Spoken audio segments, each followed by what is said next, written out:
sou Renato Bender e minha área de atuação é a medicina da dor. Nesse vídeo vou falar sobre um assunto muito importante para você que sente algum tipo de dor.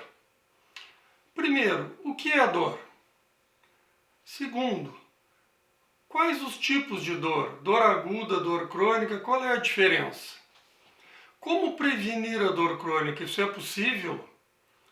E assista até o fim, porque eu vou dar 10 dicas, 10 estratégias para como tratar e controlar a sua dor quando ela se torna crônica. A relevância desse assunto é tão grande que esse ano a IASP, que é a Associação Internacional para o Estudo da Dor, definiu como o ano da prevenção da dor crônica. E a SOGED, que é a nossa Sociedade Gaúcha para o Estudo da Dor, fez várias lives e vai continuar fazendo sobre esse assunto durante esse ano. E o que é a dor? É uma experiência sensorial e emocional desagradável associada a dano real ou potencial do tecido e descrita em termos de tal dano. Então vamos explicar um pouquinho como isso é. Isso é uma definição pela IASP, pela essa Associação Internacional, já desde a década de 70. O que isso nos diz? Nos diz que a dor é subjetiva. Cada pessoa sente a sua dor de uma determinada maneira. As experiências prévias são muito importantes. Culturais ou até as dores que a gente sentiu na infância, tudo vai influenciar. Ela é individual, ela é desagradável. Muitas vezes algumas sensações como parestesias, formigamentos podem ser desagradáveis para algumas pessoas e não para outras. E ela tem que gerar uma reação emocional desagradável. Real ou potencial. Por quê? Porque muitas vezes pequenas lesões geram dor crônica. Então nunca nós temos uma relação causa-efeito, tamanho de lesão e cronificação ou não da dor. Por isso a dor sempre tem que ser valorizada. Se uma pessoa diz que sente dor, mesmo que nós não encontramos uma lesão anatômica visível, ela tem que ser valorizada. Essa queixa tem que ser levada a sério. Bom, e dor aguda, dor crônica? O número mágico são 3 meses. Variavam os estudos de 3 a 6 meses e a maioria dos estudos hoje e as nossas sociedades definem 3 meses. O que é isso? Uma dor aguda, como nesse caso que nós estamos vendo, um entorse de tornozelo, ela tem que se resolver no tempo da resolução da lesão. Acabado o tempo de resolução, desinchou, ficou, vamos dizer, imobilizado, resolveu o problema, acabou a dor. Mas se passa de 3 meses e continua tendo essa dor, nós já estamos estando em frente de uma dor crônica, como ali do outro lado, numa lombalgia que por algum motivo começou e foi se perpetuando e ficando crônica. E qual é a grande diferença entre elas? A dor aguda tem função de proteção. É essencial que o nosso corpo sinta dor, porque diz que aquela região tem que ser protegida, tem que ser cuidada. Inclusive uma síndrome de insensibilidade congênita à dor, a perspectiva de vida é bem menor, porque nós fizemos muitas lesões, muitas doenças sem o corpo saber que isso está ocorrendo. Ela necessita, na maioria das vezes, de repouso. Aquela região precisa de repouso para se recuperar, mas ela é autolimitada. Já a dor crônica não tem nenhuma função de proteção. Ela é duradoura, ela persiste após a lesão inicial e por si só ela é uma doença. E o nosso objetivo, quando vamos tratar, é de recuperar função, é reabilitação e não repouso. Então, monitorar o indivíduo que não melhora nos primeiros 3 meses de uma dor aguda é muito importante, porque sempre o tratamento precoce é a melhor opção. Bom, estima-se que 1 em cada 5 pessoas do mundo já tiveram experiência de dor crônica na sua vida. Então isso é muito relevante. As principais causas, as dores musculoesqueléticas, dores lombares, cervicais, da artrite, da artrose, as dores neuropáticas, lesões de nervo, como neuropatias periféricas, nevralgia do trigêmeo, uma hérnia de disco que comprimiu a raiz, as síndromes funcionais, como a fibromialgia e enxaqueca crônica, dor pós-cirurgias é um fator importante, uma síndrome complexa de dor regional, uma das dores mais desafiadoras para tratar, dores no câncer, enfim, são várias as causas.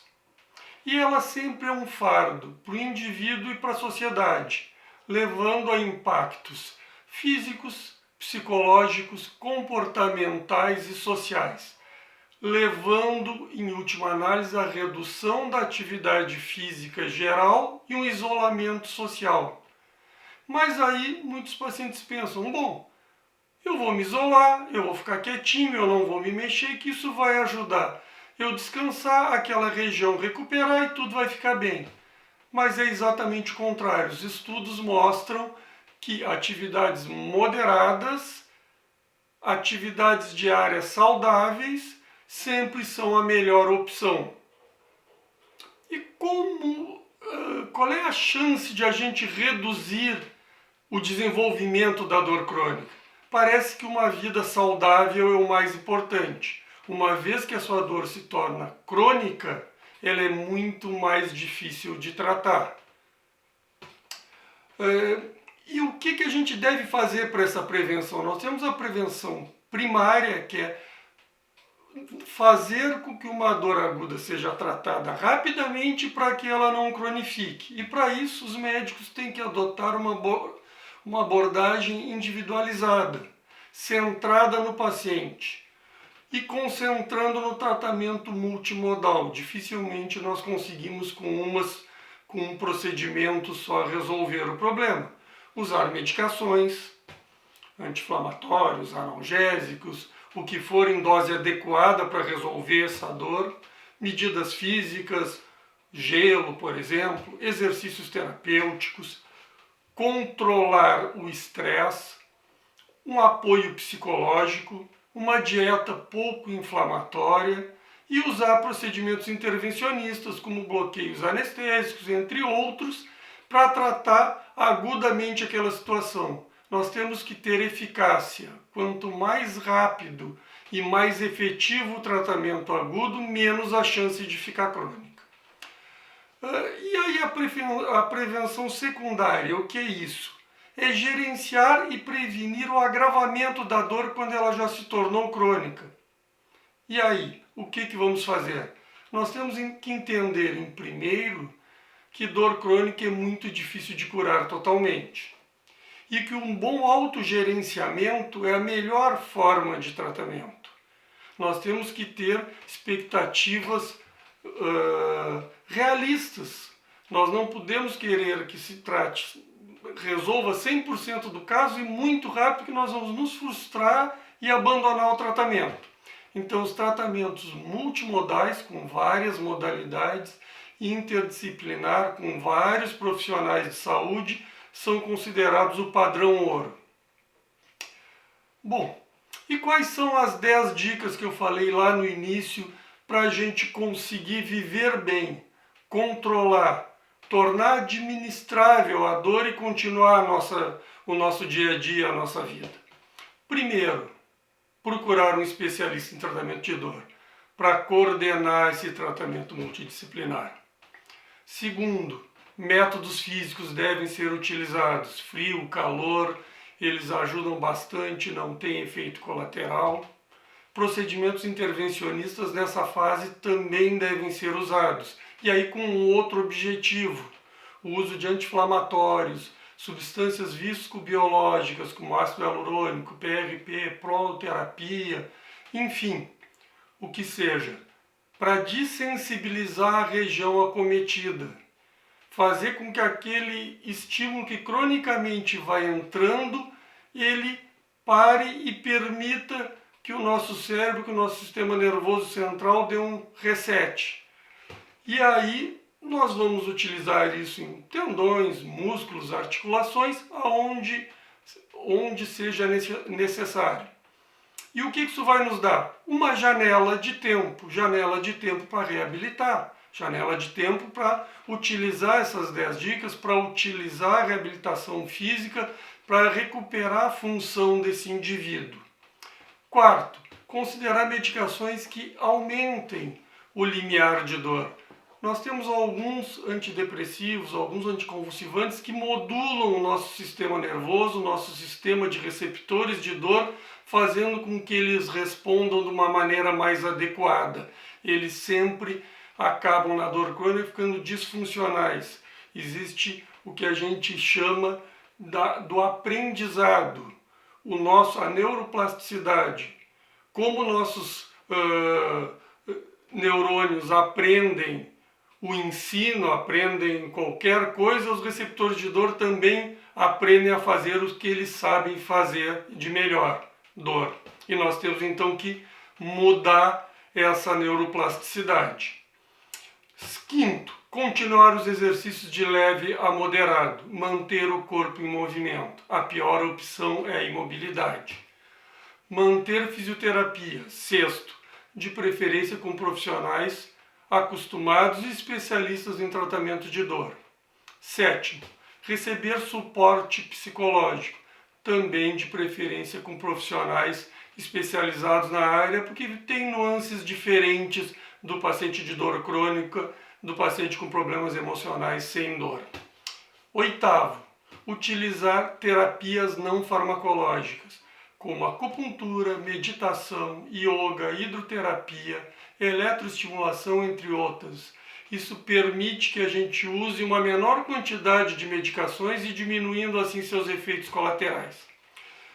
Nono, se os opioides forem indicados, analgésicos muito potentes, faça um plano com seu médico, avaliando risco e benefício e use somente da maneira acordada, nunca se automedicando.